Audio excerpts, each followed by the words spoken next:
Hello, ladies and gentlemen. Welcome to the Command & Conquer Red Alert review. I am joined, as always, by Dynamo. What's going on? Hello, we're ready to begin the review of the second Command and Conquer game. And what a game it was. This is one of the few games, I think, and I said as much many times during the playthrough, but it bears repeating here, that I actually felt like I would have given the game a better shout, a more fair shout, if I hadn't played the expansions. And when you're not engaging with the content and coming away with a better impression of the game, that's probably not a good thing, right? So that was definitely a main issue that I had, anyways. And I guess we'll just get that conversation out of the gate. Yeah. Which part of the game did you feel was the strongest out of them all? So, since you mentioned the expansions, I think we can start by talking about the first missions of each campaign in the Aftermath expansion. I don't know if you remember them well, considering we played them more recently, so maybe they are more fresh in your memory than the other ones. Right, yeah. But the first mission in the Aftermath Allied campaign had you start with a base. It was a snow map, if I'm not mistaken. And for the most part, it was a standard build and destroy affair. It was not too difficult. It was fairly reasonable in terms of level design. And same for the Soviet, the first Soviet map, which was the map which had the chrono tank gimmicks, where the enemy would produce these teleporting vehicles that will occasionally show up in your base. But that was the only different thing about it that made it different from all of the other build and destroy missions, basically. So the reason I bring up these two missions is that, for the most part, considering the game's limitations and broken controls and whatnot, which we will get to later, they are reasonable. I mean, they are what you would expect. They are small maps, which for a opener in a campaign makes sense, where you have a reasonable amount of resources, different paths from which the enemy attacks you, and you can disable the enemy AI by harassing their economy. But the problem is that for the most part, we only saw this in the first mission for each campaign. After that, it became micro mission galore. And I think that's really the main issue. I think the game is strongest when it tries, even if it's obviously very flawed and very primitive, to be an RTS. But the moment it just starts using micro missions every 2 seconds, which I think the campaign had way more than the base game, which I think is why it was a much more miserable experience. Yeah, for sure. And as well as timers, there were a lot of missions that had timers for no reason. Mostly the micro missions, in fact. Most of the macro maps did not have timers, as far as I remember. So I think the game is strongest when it gives you the tools you can use to actually engage with the mechanics. When you can produce buildings, when you can guard different paths or attack the enemy from multiple directions. I think the game does do a decent job, but especially for its age when it comes to that. Some missions, for example, give you an opportunity to use artillery to shut down the power grid of the enemy base before you attack them, which is something that I think you did in the Counter-Strike Allied campaign. But the moment the features are taken away, in a game that already has many control and style points issues, as we've seen many times, then that's just probably even worse than a micro map would be in another game. But I think it's just the principle that's the problem here. It's just taking mechanics away and replacing them with not even replacing them. It's just taking them away and expecting you to use very broken controls and just an interface that is not designed for micro, as this is not an RPG or something. It's a RTS, and it just becomes a disaster at that point. So when the game allows you to engage with it normally, then I think it's fine. Like if it were a skirmish map with triggers, basically, as that should be the idea of a campaign. But when it doesn't, which was for most of the Aftermath and Counter-Strike missions in particular, then it's just terrible. I think that's really the main issue when it comes to where the game fails and where the game relatively succeeds. Yeah, I'm not really sure where the developers got their ideas for all of the micro gimmick missions. I don't really know why they went the way that they did with it. Hold on, I'm getting run over by a truck. I don't really understand why the developers decided, hey, you know what we need to do is completely change the formula, completely throw out what made the experience of playing Red Alert in the first place useful, right? And what made it good, what made it enjoyable and different from all the other games that came before it. And I mean, I guess I can't really say whether or not there was any other games that had gameplay similar to what a micro mission in an RTS map would look like in the first place.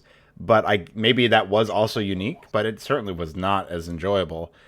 And it comes across as feeling a little untested almost, you know what I mean? Yeah, especially in the campaign missions where, for example, we had in the very last video the issue with the one of the timer missions where the rocket soldiers were uncrushable because they forgot to turn off the flag for it from the previous mission. Yeah. So yeah, there was definitely a glaring lack of testing. I mean, I think from what I've read on the internet, as I'm not really much of a PvP player, the Aftermath expansion is particularly well regarded in that it successfully improved the PvP gameplay with the new units and the revised stats on some of the other units, which is fine, but it's clear that the campaigns for the two expansions were very rushed in terms of production values. They just quickly threw together a bunch of missions and barely tested them and just immediately released them without having any real reason to do so, as they don't really advance the story at all for the most part. I mean, the last expansion is called Aftermath, but it's not actually the aftermath of anything. It's set during the main campaign. Yeah, I don't know where that came from. I guess really, there's a slight echo. If you can fix that real quick. There's the main issue that I have coming away from Red Alert, especially the expansions, is that again I feel like I have less of an understanding of what the game was meant to be when I played the extra content, and normally that's not what extra content is. Normally, extra content is additional content for you to experience that's like, oh, maybe these are ideas the developers had that they didn't have time to put into the main game, or they couldn't find a way, so they set aside some time to really flesh out the ideas and make sure that they were well choreographed and well executed enough to be included in a game. And maybe I'm just giving game devs of ages past a little bit too much of a fair shout here, but I think that would be what would go through most people's heads, and yet I still can't understand why any developer would look at the Aftermath missions or the Counter-Strike missions and say, yeah, we did a good job here. Obviously, the cutscene issue, as you said in the last video, was actually not an issue of the game. It was more so an issue of like the port, because those are from a PS2 version or a PS1 version rather, and not from not from the actual like. Yeah, it was version. implemented by fans basically as a patch, but the version we played evidently as an earlier implementation, which did not work very well. Right, yeah. So we didn't have the most up-to-date files for the cutscenes in particular, which is a bit of a shame. But on the bright side, I did get like 10 Soviet medals, so I guess there's that. Yeah.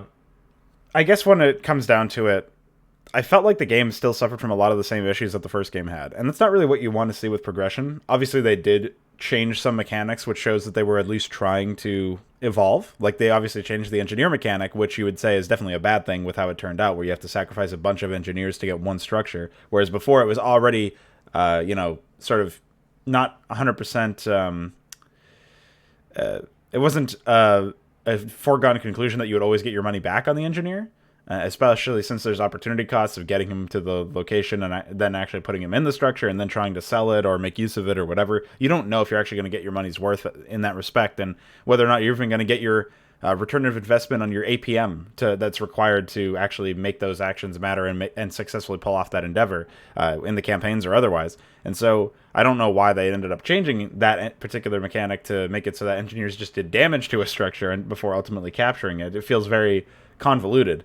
And almost ass backwards, actually, for the first bit, where they're actually doing damage to something that they're trying to capture. But I understand that it was maybe a little bit more realistic in some ways, like, oh yeah, once the facility is compromised, you can capture it. And just the fact that they're trying to change mechanics like that does show that they care about the review, or that they care about the game. They care about what they're actually doing. They've reviewed the old footage. They've reviewed the old game. They've said, hey, let's try to make something different and explore this potential change to the meta and see if that fixes it. And as you said, apparently they reverted it pretty quickly after that. So Clearly, they were not pleased with the outcome, but the fact that they were trying something different is still a breath of fresh air in my eyes than just copy-pasting everything over and over again. But they did end up inheriting a lot of the pathfinding issues, it seems. I think this is in the same engine because, I mean, at least it uses a bunch of the same assets. It's almost the same engine in terms of programming. Yeah. So it seems to me that it's like just one of those things where you have to take the good with the bad in that respect. Recognize that they were trying to change some stuff. Recognize that they also inherited a lot of issues from the first game. As a new game, I don't know if it really holds up. I guess back in the 1998 standards or whatever, it was certainly. I guess it had more content than what you might expect out of a game even now. Like in terms of number of hours, we spent 10 streams of 3 to 6 hours long working on this title, trying to finish it. Now, whether or not we enjoyed those 10 streams with however many hours, that's another thing. But it gives you content. It does give you playtime. You get your money's worth in that respect. That's just a single player aspect too. Right, yeah, and that's not to say anything about the multiplayer, which obviously we didn't engage with. And that is actually an interesting thing, because the original Command & Conquer only had multiplayer from a fan patch, as far as I understand. Yeah. And wasn't actually designed for it, so it's very interesting. It did have a player versus player, but it did not have an offline skirmish mode, which was introduced in this title. Okay. So I guess what do you have to say about the positive things, then, of Red Alert and its changes from the original game? Well, I think it's interesting, obviously, mostly from a historical viewpoint, as for the most part, this title introduced many new mechanics and many new ideas that were later reused in police cars, for example, but also in future RTS games. And unfortunately, some of them include timers and installation maps. These are some of the earliest examples of these quote-unquote mechanics that we unfortunately have to deal with many other future RTS titles. But obviously, since the engine is mostly the same, the control problems are mostly shared between the first game and this one. There were the scrolling issue and the sound issue, which I believe are fixable, but we just never found a way to do so. Yeah, I won't dock points for that one. That's just something that I had no idea how to resolve, and nobody else seemed to either, besides like probably reinstalling fixable, but it's just like the Game Boy screen for the Allied campaign. It's just something that unfortunately we stuck with. Yeah. But I think it's mostly interesting when disregarding the control issues and whatnot. It's mostly interesting in terms of its level design, as I think this is one area where aside from the micro missions, which are just I don't think they need any introduction. Aside from that, I think the level design has significantly improved from the first game in a number of respects. So, in the first game, you had missions where you could only take realistically one path to the enemy base, and all the other ones were basically dead ends, where taking them will annihilate your entire army. Whereas this time, it goes both ways, in that you have different ways from which the enemy can attack you, and different ways from which you can attack them. And you can use different strategies to do so. You can just use a tank rush, which is mostly the main tactic in the game. But you can also use artillery. You can also use navy. You can use aircraft. It definitely has much more of a variety in terms of unit composition than the other game had. And this is also somewhat reflected in the AI attacks. Some of the AI, for example, in the last missions we played, for example, in the Don't Drink the Water mission, which was the one that had the really insane opening with the poisoning of the water well. But beyond that, it was just a regular macro map after that. Yeah, I don't even want to remember that one. The AI using helicopters as a defense force, which worked really well, actually. Whereas in other maps, they were mostly relying on riflemen and rocket soldiers. And in other maps still, they were relying on tanks and artillery. So I think this is much more reasonable than the first game, where most of the units were really the same thing. And the AI pretty much relied on the obelisks and the rocket guard towers to do anything in terms of defense. They didn't really have much of a defense force to speak of beyond just aggroing whatever patrols they had pre-placed on the map. So it's also good that this time the AI actually works with money just as you do. Yeah. So cutting off their resource supply is actually the best strategy when it comes to defeating them, as they will simply be unable to fight back at that point, which is a fair decision. Definitely a much welcome one from the first game, where no matter what you did, there was no way to engage with the enemy economy. And a lot of the maps also felt a larger scale, like even though for some reason they choose not to represent this in game for the most part, but quite often you were up against multiple AIs, as I was using the map side, and it will show them as having different colors, which means they are actually a different AI. And even though they all look blue or red on the map usually, with some exceptions, it's pretty good that they actually improve the game scale, basically. So it's not just a series of 1 versus 1 battles, which is what the first game was. And besides that, I think it also introduced a series of mechanics that were not really well fleshed out until the later titles. For example, the spy mechanic, which is mostly something that you really want for triggers in this game, as actually infiltrating the buildings doesn't really give you any benefits. So it's something they implemented, but didn't really flesh out enough for it to be a meaningful experience and mechanic in terms of gameplay. Whereas in the later titles, the spy actually has a purpose. You can shut down the enemy power supply, etc. Yeah, the spy thing was also weird because as you're about to probably point out, our friend Zorro has a function when infiltrating structures, but only certain ones. And thieves only have functions infiltrating structures when it's tied to campaign objectives. So I'm not really sure where that whole thing fell apart. Yeah, that feature is a perfect example of a feature that they experimented with, but just didn't really flesh out enough for it to be a meaningful experience. It's just, I guess, it's a good idea, it's just not executed very well until the later titles. And right. They also improved scouting in this. I still can't believe that in the first game you couldn't even use the technicians to scout, whereas at least in this one you can, and you also have the spy plan, and you have a series of other things you can use. So there's definitely a much bigger variety in terms of tactics, even though the game is still very primitive, obviously very limited in terms of what you can do. But I think in a way this is the sensible progression from the first game, as it emphasizes more tactics and more unit types, and more and bigger and better design levels.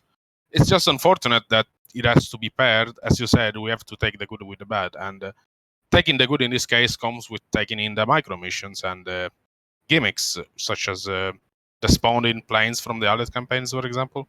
Yeah, and the spawned-in boats from the Soviet campaign, which is really, it's really little things that just make the experience much more aggravating than it otherwise would have been.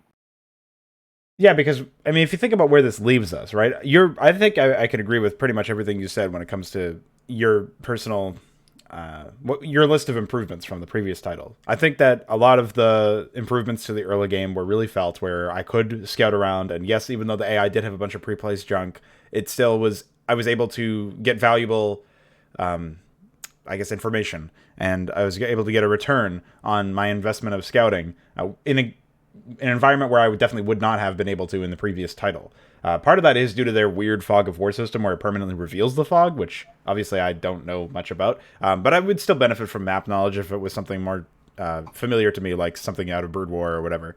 And I think that that's fine. I mean, it would be nice to have a little bit more maneuverability, a little bit more scouting, similar to a skirmish match where I am starting off on equal footing with the opponents. But you know, that's something that we have not even ascended to in modern day production. So I definitely wasn't expecting that here anyways. I guess what I'll say is the main thing that I wanted to talk about when it comes to this comparison to the older title is, while noting the positive elements that we can take from it, the main issue I feel like is that the game still isn't really fun to play on the speed that I chose to play at. But it's not fun to play at a slower speed. It's just more reasonable to play there.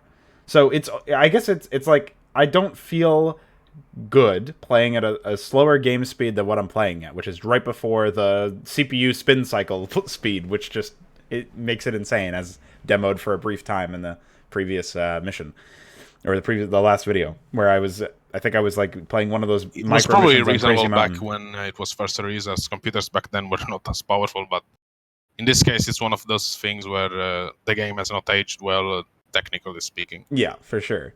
And so that to me is like, I don't want to lower the game speed. I don't want to take it down a notch because then the game feels like it's too slow. I feel like I should have the controls and the way to interpret or interact with the title's mechanics, insofar as that I should be able to be competent or be punished for not being competent at that game speed. Like, that feels like the right game speed for me. But the game is so annoying to play because of its sluggish controls and essentially incomplete controls, as we know from not having like a full list of keyboard shortcuts. I didn't know that you could use D and F to scroll the list of buildable options on the sidebar. Yeah, there's probably many more we don't know about. Right, yeah. And you were saying that it is possible to add units to a control group somehow, that you were looking at a speedrunner doing it. I have no fucking clue how to do that. I still have no clue, and I played this for 10 streams. So obviously, it's maybe that's a part of a failure on the game's part for figuring out how to provide that information. Maybe there was a how to play button in the menu. In the manual somewhere. Yeah, and maybe it's in the manual, but I more so take that one on the chin. I just feel like on top of that, it's a game where you deselect your own units by trying to order them to move because LOL left click, and it's just an issue of not really knowing how to engage with the title, either by way of just not having the information, like we were just saying, with maybe it's in the manual, maybe it's in some menu somewhere, maybe I should have just looked it up, and also not being able to engage with the title because the interactivity is not there. The function of the UI is not there yet. It's still too primitive. And that's a game that I feel like is impossible to... You can't look away from that. You can't look away from that issue with the title. For me, anyways, that's like a major issue of usability that will always sour any engagement, where you don't really feel like you're ever able to get into a groove playing Red Alert because of that issue. Coming from something like StarCraft 1, or even the later Blizzard RTSs, they felt a little bit more... I mean, again, they took more and more control away from you as they went on. Brood War had the most control given to you. And then Warcraft 3 took a lot of control away with its formation system and its hard-coded weight system that you can't turn off even as an end user trying to make a custom content. And then StarCraft 2 had that weird pathing thing where the units just automatically clump up together. So there's still control taken away from you in those games. And that's very unfortunate, obviously. But they still felt more usable, more accessible, I guess, more interactable than Red Alert. And just coming from those other games, the age of the game really showed in that respect. Yeah. And so that is something that I have to levy as heavy criticism, even though maybe it's not fair criticism for the developers. There's no way that they could have known that they had to change their system, or maybe there's no way that they could have changed their system from a technical standpoint. Maybe it wasn't possible. But I do think... I don't think it's the type of thing where they just needed to redo it from scratch almost, which is what they did later. And other RTS games from the time, such as the first Warcraft games, also have a very terrible pathfinding and control issues that are quite comparable.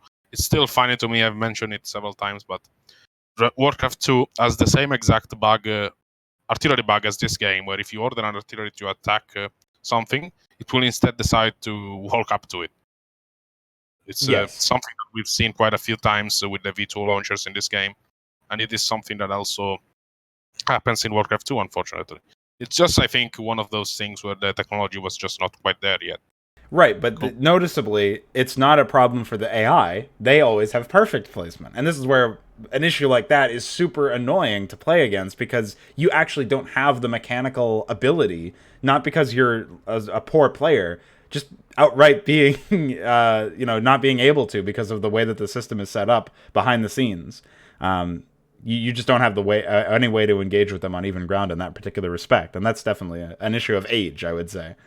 So I did want to just put that out there, because that is a major point of contention from my perspective. As the player, I feel like it was... it's not great. It was not a great experience. And I am hoping that the UI and the systems that we can use to engage and the pathfinding and all that stuff gets some significant improvements as we go forward. I think that is a fair thing to expect, and something that people have said that is probably going to happen. So looking forward to getting to that point. So obviously we can still chat a little bit more about the game itself, but one of the major things that I wanted to talk about towards the end of the review, which we may be at now, is discussing sort of expectations for the next title. This is something we didn't really do in the first game that much, or maybe if we did, we didn't put too fine a point on it. We didn't say, now we're talking about expectations. What would your, if you were, as difficult as this may be, because you have way more experience with the title than I do, if you were coming away from Red Alert, played the expansions, and then you heard, hey, Westwood came out with another game, Tiberian Sun. Check it out. It's a sequel to the original Command & Conquer, and it's not about the spin-off Soviet anime universe. What would your expectations of that title be if you had no understanding of anything? You had no marketing, no past experience with it. You just heard that they made a new game. It took them 3 years or 4 years or however long it took them to release it. And now you have it. You're about to start it. What are you hoping for? Well, this is a very difficult question for me for the simple reason that when I was a kid, I played Red Alert 1 and Tiberian Sun. Those were the only two Command & Conquer games I had, and the only RTS games I had besides StarCraft 1, Warcraft 2, and Age of Empires. So I didn't actually play the first Command & Conquer games until many, many years later. So for me, it was actually kind of the reverse thing, where I played a later title, and then I found out that there was actually a prequel to that. Right. Okay. And I was wondering what the prequel would be like. And so when I have to reverse this question, basically, as you've asked me, the opposite of what has happened to me. Right. It's kind of difficult to say, because obviously I know the game and I know it's completely different from the first one, especially in terms of artistic design. Like it couldn't be more different. But I guess I would say it depends on. It's a little strange, because with this franchise, what they did is that they kept a few of the features exclusive to one or two of the titles. So, for example, Red Alert has naval combat and aircraft, and the first Command & Conquer game does not have that. And Tiberian Sun still does not have naval combat or aircraft. It still has the helicopters, but they actually kept it more closely aligned to the first game in terms of game mechanics than Red Alert. Whereas Red Alert 1 has naval combat, and Red Alert 2 also has naval combat again. So when we keep this in mind, I guess if I were to play Tiberian Sun after playing Red Alert 1, I would be disappointed that if there were no expanded naval combat, as they actually tried to make this a thing, just as Warcraft 2 did. And even though it was obviously very flawed, I will find it disappointing that they just decided to scrap that feature entirely instead of working on it further. And I guess my expectations beyond that would be just having a similar theme and much better controls and larger scale maps and less micro maps, I guess. And I don't think it's basically just a bigger, better experience of what we already have, more or less. It's generally what my expectation for a sequel is. And I think for the most part, I mean, even Brood War would count as this. It's more or less the same game, but it is better. It has a much more advanced trigger system. It has many more tile sets, giving you much more artistic variety. So I think it's basically what I would want from a sequel. Just the same thing, but with all the flaws that anyone would encounter by playing the game, just ironed out. What about you, on the other hand? What would your expectations be in this case? Well, thankfully, I don't have past experience with the game, so I actually can answer this without any hypotheticals. I would say, in a world where I've only seen some screenshots and the occasional stream from CS188 over on Mixer, I would say that my main experience with Command & Conquer Tiberian Sun has been obviously very limited, and I would say I would expect them to change the engine, I suppose. Maybe not, because they kept the engine for the first two games. I guess that's kind of cheating, because I already know that they changed the engine. But I would expect some significant overhauls to the controls, because I feel like they've had basically the same pathfinding, basically the same controls for the first two games, and it has not worked out very well. I would definitely expect that they would fix their harvester issues that were very apparent in the first Red Alert game. that we just played, because they only go up and to the they only go diagonally, so up and to the left or down and to the left or whatever. And so hopefully that was resolved.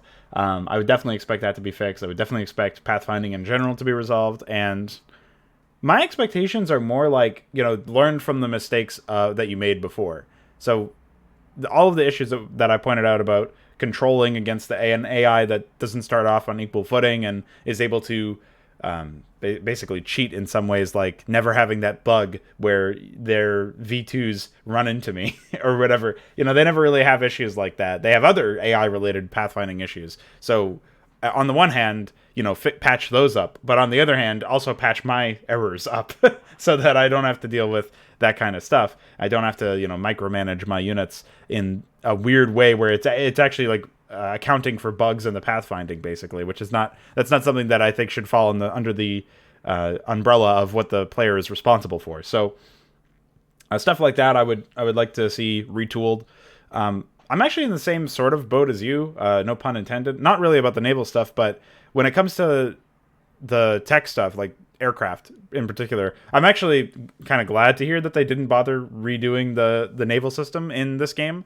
I do know that they did it in Red Alert 3, so I'm assuming it's also in Red Alert 2. But when it comes to the boat system, I have not seen it done well in any game. I don't know that I'll ever see it done well in any game. I have a lot of RTS with naval combat to play yet, but I don't have any good ideas yet, man. I have not seen anything that is particularly promising.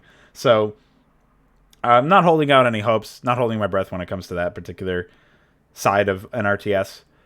So glad to hear that they just focused on what works, what they know works. And that's also to some degree what I would expect out of a sequel. Similar to what you were saying, is I'd expect them to say, here's what worked, let's keep doing that. Here's what didn't work, let's fix that. And that's basically what my expectations are broadly. But yeah, those specific things that I mentioned are definitely the specific things that I would hope to see improvements upon. And I would also hope to see them maintain the larger scale than other RTSs, like the Warcraft 1 and 2 seemed a little bit smaller scale, at least from the limited exposure I've had to them, than what this game had, where you were fielding larger armies and, building not really multiple bases, because you very rarely could build more MCVs. That's something that I'd definitely like to see fixed in the next game. But I would also expect them to stick with the same scale. You are building multiple production structures and pumping out armies, and I guess the only other thing that I would like to see fixed is that stupid sidebar menu thing. Hopefully they can resolve that and maybe give me a little bit more information about my units. I don't think they ever do this, but it would be nice to have a health bar that actually has like exact health figures and some other stats for the units themselves, like maybe some info pane somewhere. That would be something that I feel like is a staple of communicating to the player what the stats of a unit actually are, and through time and experience, that helps them understand what these stats mean, what is significant, what is a weak or strong unit in those particular categories. Like, if you don't know how Brood War's armor system works and you just mouse over the armor and you see 0 armor, you might be like, oh, this unit has 0 armor. Is that good or bad? Is that the average amount of armor? Like, you don't know. But then you mouse over enough armor tooltips and you see 1 armor, 3 armor, 5 armor, whatever. Then eventually you get a feeling for what the average armor is and when a unit is really powerful. So if you play an expansion where there's a unit with 5 base armor, oh wow, that unit can soak up a lot of damage, or something like that, So just being able to familiarize myself with the unit stats a little bit more would be nice, though I do not think that ever happens. And having a better sidebar would also be wonderful. And so I guess we'll answer the question, all of these particular questions, when we actually get to that particular title, which is pretty soon, actually. So yeah. Did you have any other words about Red Alert specifically? I think we've mostly explained all we needed to do. We've talked about the game's flaws and positive aspects, but I think one last thing I want to add is that the experience we had with Red Alert, one of the first RTS games, is that what we saw now is something that will not only be useful to us when judging the future Command & Conquer games, but I would say it's useful for the genre in general. It's useful to see how the evolution started from 1995 onwards, to see the kind of stuff other developers did when they were obviously inspired by this, the way they did things differently, the way some of the mechanics were introduced here, and Warcraft 2, such as naval combat, the way this particular mechanic will work in other RTS games. So I think basically the experience of the game will not only be enlightening for the franchise of Command and Conquer, but also for other RTS games. Or at least that's my hope, that it will be useful for an educative purpose beyond just this single franchise. I just think it's something that we can use to analyze and compare when it comes to other RTS franchises as well. That's really my final remark on the game. And shout out to the Groniev Revolution mission. That was really the best mission ever designed Let in any them RTS pass. game, I have to say. Let them fucking pass, man. Let them leave. Please let Stalin end my life. Holy shit. Oh, man. Yeah, you know what? One other thing that I'd like to have them fix is get an actual fucking dialogue system. Stop using the objectives section for dialogue, you cretins. You fucking idiots. How could you do that? Come on. I can't believe Well, I mean, that I was think real. StarCraft 1 does the same thing, doesn't it? No, it has an actual dialogue system. It uses transmissions. Yeah, but the place where the message, like, if a hero dies, and if someone is talking, the message shows up in the same exact spot. The only difference is that you get an icon of a character portrait, I think. I mean, it might use slightly different formatting depending on how you make the trigger, but I'm pretty sure the space is the same. Yeah, you don't normally get objective updates from that section, though. You just look at your mission objectives.